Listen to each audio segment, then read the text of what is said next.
There are places in the universe we were never meant to go. It's hard to fathom, from the comfort of Earth or the safety of a starship, but space is hostile. It's not just the vacuum, the cold, or the radiation. It's the scale of it all, the infinite nothingness, the billions of light years between us and any answers to our questions. Humanity, as brave as it claims to be, was never designed for such vastness. And yet, we venture out. This is the story of the colony ship Erebus Dawn, a ship that dared to travel to the edge of the known galaxy in search of salvation, and instead found something waiting for them in the void. Something vast, patient, and hungry. The Erebus Dawn had been adrift for nearly a decade. 500 souls, packed into a metal ark like seeds in a dying garden. They had left Earth behind in 2668, hoping to escape the suffocating ruins of a planet that could no longer sustain its children. Earth's wars had left the atmosphere scarred and toxic, and the corporations that controlled the stars cared little for those who couldn't afford a way off-world. The Erebus Dawn was their last chance. A multi-generational colony ship outfitted with cryopods, hydroponic farms, and fusion reactors. It was meant to carry its crew and passengers to a new home among the stars. But finding a planet fit for human life was harder than anyone had anticipated. The years stretched on. The ship's supplies dwindled. Hope dimmed. Despair set in. Then they found the safe zone. It was almost too good to be true. A vast region of space on the edge of the galaxy, where radiation levels were negligible, gravitational forces were stable, and even the sensors on the Erebus Dawn could find no sign of dangerous celestial bodies. The crew scanned the area for weeks, skeptical of their good fortune. They found no rogue planets, no asteroid fields, no black holes, nothing. Just an endless, featureless void. But then their instruments detected something. A single planetoid, suspended in the blackness like a stone dropped in an ocean. It was smooth and barren, with a diameter of roughly 800 kilometers. Its surface was cold, but its gravity was stable enough to support the colony's infrastructure. The colonists had no choice. They were out of options, out of fuel, and nearly out of food. They named the planetoid Novalis and set up their settlement on its surface. At first, life on Novalis seemed like a miracle. Life on Novalis was quiet, stable, and, most importantly, free from the constant uncertainty that had plagued the colonists for years. The barren surface of the planetoid provided a solid foundation for their settlement, and the advanced systems of the Erebus Dawn made survival possible. Air recyclers hummed steadily, processing breathable oxygen. The hydroponic farms flourished in the absence of any external contaminants, producing lush crops that almost seemed too good to be true. The fusion reactors, repurposed from the ship, churned out power without interruption, lighting the domes and corridors of their new home. For the first time in years, there was peace. The children, who had spent most of their lives in the confined quarters of the ship, were the first to embrace this newfound stability. They played in the artificial gravity domes, their laughter echoing through the colony. Families shared meals in the common areas, the joy of fresh food replacing the bland, processed rations they had endured for so long. Even the adults, hardened by years of deprivation and loss, began to relax. They worked together to expand the settlement, excavating deeper into Novalis's surface to create storage rooms, laboratories, and living quarters. The Erebus Dawn, now permanently docked on the surface, became the colony's nerve center, a place for research, governance, and communication. But beneath the surface of this quiet new life, there was a growing unease. Novalis was strange in ways the colonists couldn't quite articulate. It wasn't the planetoid itself. Its surface, while unervingly smooth and devoid of any geological features, provided everything they needed for stability. It wasn't even the blackness of the surrounding void, though it was disconcerting. The absence of stars gave the impression of being utterly alone, suspended in an endless ocean of nothing. The unease came from something deeper, something instinctual. The colonists dismissed these feelings at first. They were survivors, after all. They had endured years of hardship, loss, and fear, and Novalis was their reprieve. Who cared if the void felt a little off? They had food, shelter, and each other. But it wasn't long before the unease turned into something they could no longer ignore. The first time it happened, no one noticed. It was a single star, a faint pinprick of light that flickered in the distance before vanishing altogether. The colonists, preoccupied with the day-to-day tasks of survival, paid it no attention. After all, stars didn't last forever. Perhaps it was a supernova, or the light from a dying sun finally failing to reach them after countless years. But then, over the next few weeks, more stars began to disappear. At first, it was subtle. The night sky was never quite the same from one evening to the next. A constellation might lose a single star, or a faint cluster of light might fade into nothingness. The changes were gradual, almost imperceptible, like sand slipping through an hourglass. Then the disappearances became more frequent. Entire swathes of the void went dark, leaving behind only an oppressive blackness that the colonists' telescopes couldn't penetrate. The scientists aboard the Erebus Dawn scrambled to make sense of it. Theories were proposed and discarded in rapid succession. Perhaps it was a field of dark matter, dense enough to obscure the light of distant stars. Or maybe it was a natural phenomenon, a collapsing nebula, or some kind of gravitational anomaly. But the data didn't support any of these explanations. The stars weren't being obscured. They weren't moving out of range or burning out or collapsing into black holes. They were just gone. It was as if something was erasing them, one by one. Then came the whispers. It began with the children. Mia Tavik, an 8-year-old girl who had grown up aboard the Erebus Dawn, was the first to report it. One morning, she refused to leave her bunk, clutching her knees to her chest as tears streamed down her face. "They're talking," she whispered to her mother, her voice trembling. "At night, I hear them in the walls." Her mother dismissed it as a nightmare, a symptom of stress brought on by the transition to life on Novalis. But then more children began to report the same thing. They spoke of faint voices, murmuring just beyond the edges of comprehension. The sounds came at night, when the colony was at its quietest, and seemed to emanate from the walls and floors of their living quarters.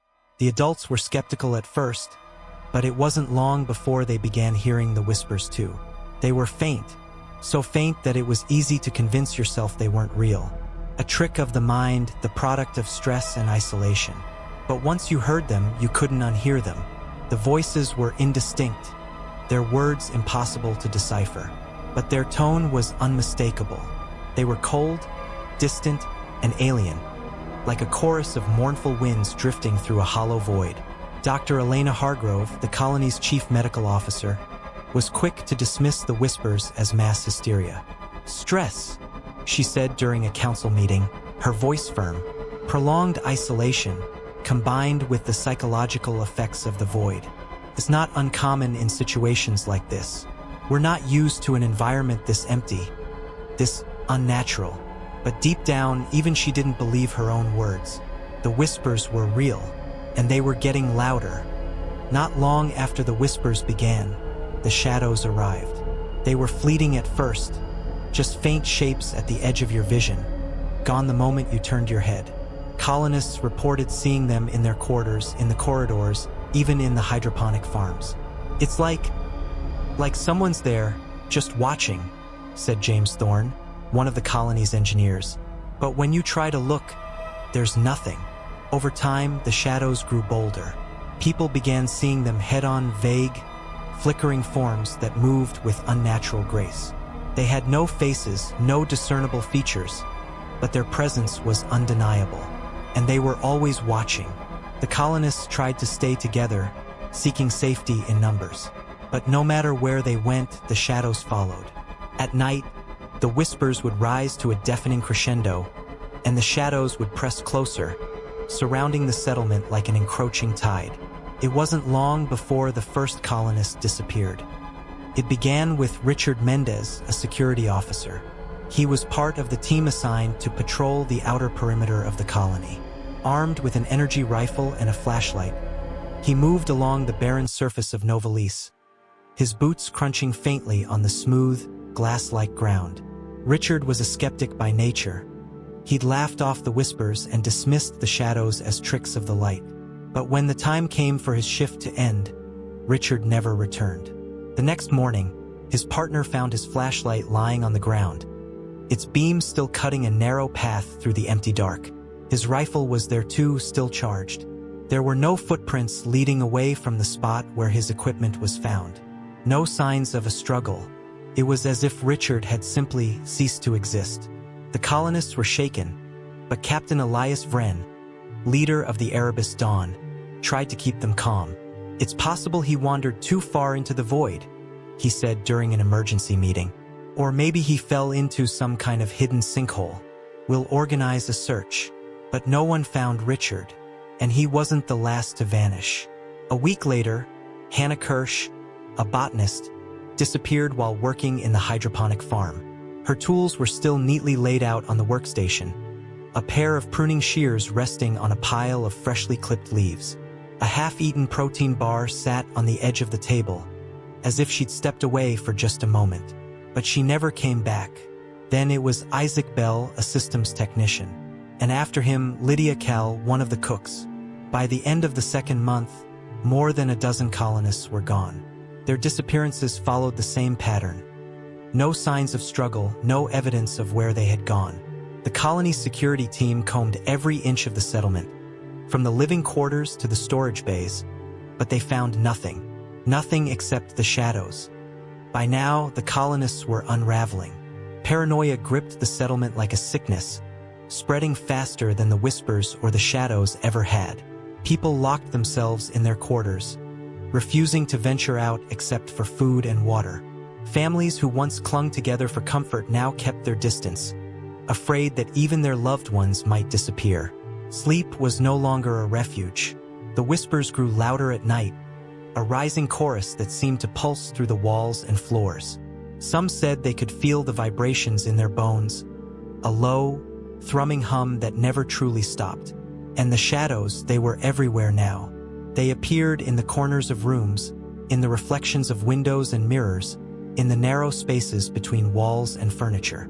They flickered and pulsed like dying embers, shifting and swirling with a liquid-like fluidity. Some colonists swore the shadows were watching them, their formless shapes tilting ever so slightly, as if in curiosity. "We're being hunted," whispered Marta Crane, one of the medical technicians. Her voice was barely audible as she spoke to Dr. Hargrove in the infirmary. "They're taking us one by one, and they're toying with us, letting us know we can't stop it." Hargrove didn't respond. She couldn't, because deep down she knew Marta was right. By the third month, the colony was on the brink of collapse. The council, led by Captain Vren, tried to maintain order. They implemented curfews, doubled the security patrols, and restricted access to non-essential areas of the settlement. But it didn't matter. The disappearances continued. The shadows crept closer, and the stars were almost gone. The black void surrounding Novalis was now absolute. The last few points of light had vanished weeks ago, leaving behind a suffocating darkness that seemed to press against the colony from all sides. Even the advanced telescopes aboard the Erebus Dawn could detect nothing beyond the planetoid. No stars, no planets, just the infinite black. It was as if the colony had been swallowed by the void itself. The whispers became unbearable. People began covering their ears, desperate to block out the sound, but it didn't help. The voices weren't coming from outside. They were inside their heads, resonating in the deepest parts of their minds. Colonists began to crack under the pressure. Some lashed out violently, attacking their neighbors or destroying equipment in blind panic. Others withdrew entirely, refusing to speak, eat, or even move. A few simply walked into the void outside the settlement, their figures vanishing into the pitch-black horizon, never to return. Dr. Hargrove, desperate for answers, locked herself in the observatory with the colony's long-range scanners. She pored over the data, searching for any clue, any explanation for what was happening. And that's when she found it. Novalis wasn't a planet. It wasn't even a planetoid. The surface they had built their settlement on was alive. The colony, the Erebus Dawn, the hydroponic farms, they were all sitting on the outer shell of a living, galaxy-sized organism. A vast, incomprehensible creature that had been lying dormant at the edge of the galaxy for millions, perhaps billions of years. The safe zone wasn't a natural phenomenon. It was part of the creature's body, an area where its immense gravitational pull stabilized the surrounding space. And the stars? They weren't disappearing. The creature was eating them.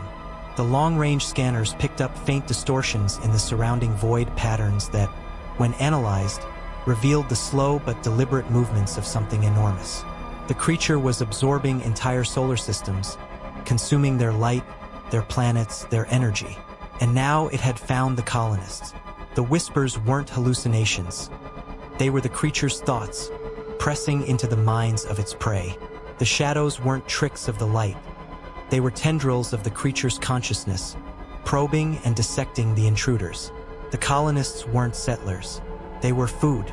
Dr. Hargrove tried to warn the others, but by the time she emerged from the observatory, the colony was already falling apart. The shadows were everywhere, swirling through the corridors like a storm of living darkness.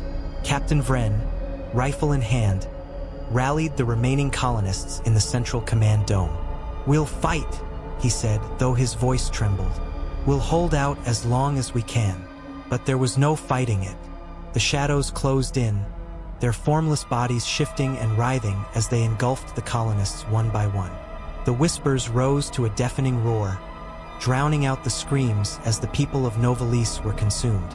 Dr. Hargrove was the last to go. She sat in the observatory, watching as the last fragments of the colony were swallowed by the void. The stars had vanished completely now, leaving her in absolute darkness. Her last thought, before the shadows took her, was that Novalis hadn't been their end. It had been their beginning. They weren't disappearing. They were becoming part of something greater, something infinite, something hungry. And so the colony of Novalis was lost, swallowed by the creature that had slumbered at the edge of the galaxy for eons. They called it the safe zone, but there was nothing safe about it. The void isn't empty, it's alive, and it's waiting. Until next time, remember, out there in the dark, there are things far older and hungrier than we can imagine. Be careful where you tread. The void is patient, and it is always watching.